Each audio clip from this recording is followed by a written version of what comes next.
Alors bonjour à tous, on se retrouve en marge du colloque sur la surveillance et je suis avec le professeur Ganassia. Alors professeur, est-ce que vous pouvez vous présenter brièvement s'il vous plaît?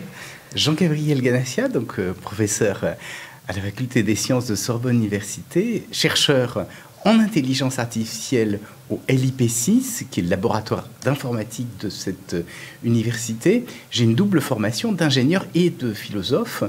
Et je suis aussi membre de différents comités d'éthique, en particulier le comité d'éthique du numérique, et j'ai été président du comité d'éthique du CNRS. Et c'est à ce double titre que les questions de surveillance m'intéressent, titre de spécialiste d'intelligence artificielle et de philosophe et de membre de ces comités d'éthique. Alors, un large panorama, et justement, la question que l'on se pose, c'est aujourd'hui, qu'est-ce qui... Alors, de façon brève encore, mais aujourd'hui, qu'est-ce qui vous intéresse justement dans l'étude de la surveillance sous ce double prisme?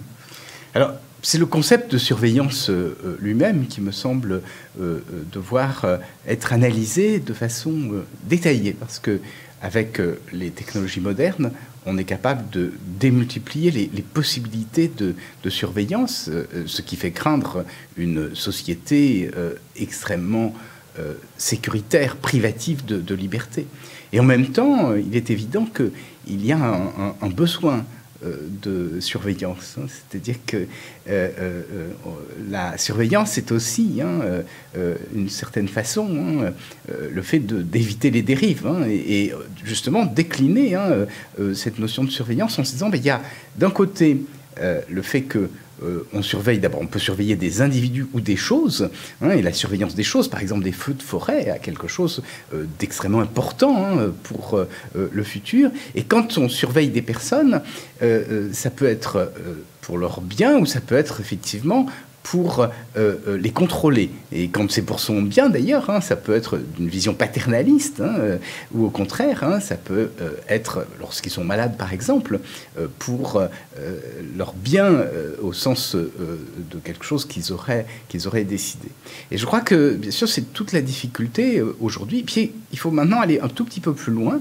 Au-delà de la surveillance, il y a le fait que ça n'est plus une autorité nécessairement qui prend l'information, mais ça peut être chacun avec son téléphone qui, dans la rue, prend des images et ensuite les envoie sur l'espace commun qui est celui des réseaux sociaux, par exemple.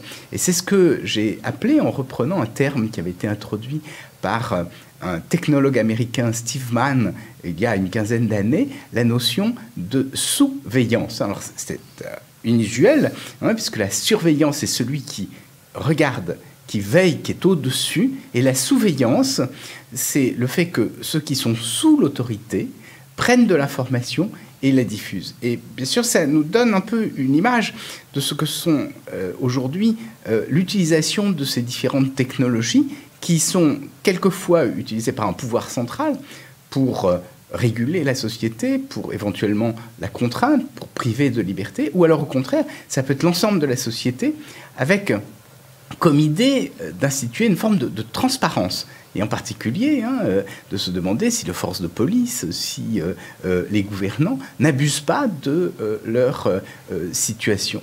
Et bien sûr, c'est cette étude que j'ai faite il y a un certain nombre d'années, mais qui me semble toujours avoir une grande pertinence dans le contexte actuel.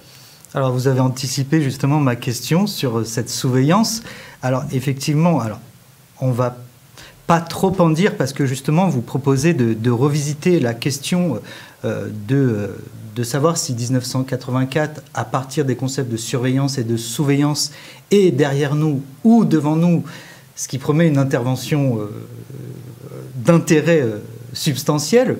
À côté de ça, justement, dans l'idée de 1984, vous avez aussi proposé d'autres vues, notamment en matière de mind uploading ou des choses comme ça.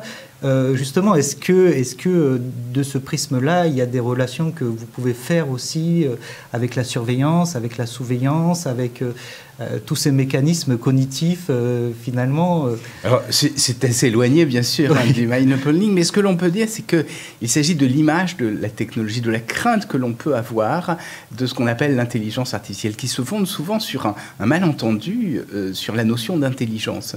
Certains voient cela comme un esprit, effectivement. Hein, il y a très longtemps, le terme était employé en philosophie comme étant l'idée effectivement de l'esprit. Ensuite, c'était l'ingénium, c'est l'astuce, l'inventivité. Mais ça a pu être aussi être en bonne intelligence, la connivence, l'intelligence service, et ça n'est pas anodin dans le contexte qui est le nôtre, est lié à ce terme intelligence. Et puis, le dernier sens, qui me semble le plus important pour nous en tant que spécialistes d'intelligence artificielle, c'est l'étude des différentes facultés cognitives. Et l'intelligence artificielle utilise ce sens-là.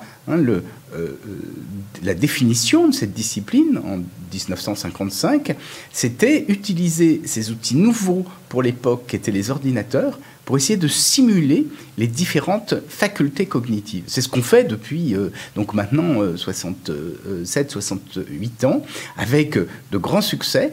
Donc d'abord, projet scientifique, et puis ensuite, projet technologique, puisque ces simulations étant réalisées, on peut les introduire à l'intérieur de différentes technologies. Mais j'insiste sur le fait que ce n'est pas une machine qui va prendre tout d'un coup son essor et qui va être intelligente. Souvent, il y a un abus de langage qui fait dire les intelligences artificielles. Non, il n'y a pas une intelligence artificielle.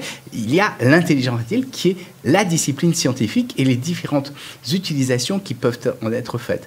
Alors, dans le domaine de la surveillance, bien sûr, ces technologies ont un rôle extrêmement important, mais j'insiste sur le fait qu'elles changent la donne parce que, bien sûr, on surveille de façon beaucoup plus massive et en même temps, les utilisations sont très différentes. Il n'y a pas de déterminisme technologique en ce sens où, on le voit aujourd'hui, dans le monde, des pays ont un usage de ces technologies qui est opposé. On voit en Chine, par exemple, une dictature, on doit appeler les choses par leur nom, qui utilise l'ensemble de ces technologies pour contraindre la population. Et puis nous, c'est l'inverse, d'une certaine façon, puisque avec ça, on est capable de suivre en direct tout ce que font tous les hommes politiques et bien sûr de mettre en cause tous les comportements déviants.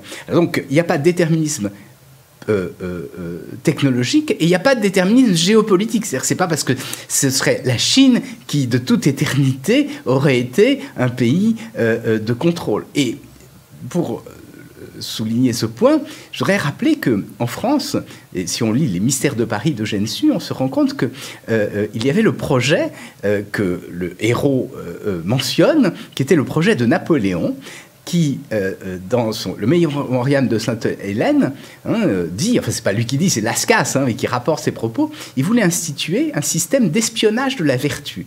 Un corps de fonctionnaires chargé de regarder les actions de tout le monde et de mettre des bons et des mauvais points. Donc ce que les Français et Napoléon n'ont pas su réaliser, les Chinois l'ont fait, mais vous voyez que l'idée, elle n'est pas propre aux Chinois.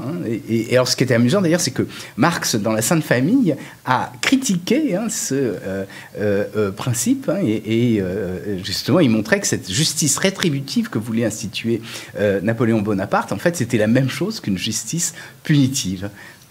Un grand merci, professeur Ganassia. Donc on se retrouvera cet après-midi sur l'IA, la surveillance et surveillance 1984, est-il derrière ou devant nous? Je pense que cette intervention est attendue et si certains veulent en obtenir très certainement les actes, ils pourront le retrouver dans l'ouvrage Surveillance qui sera à paraître. Je vous remercie beaucoup, professeur Ganassia. Merci beaucoup de votre invitation.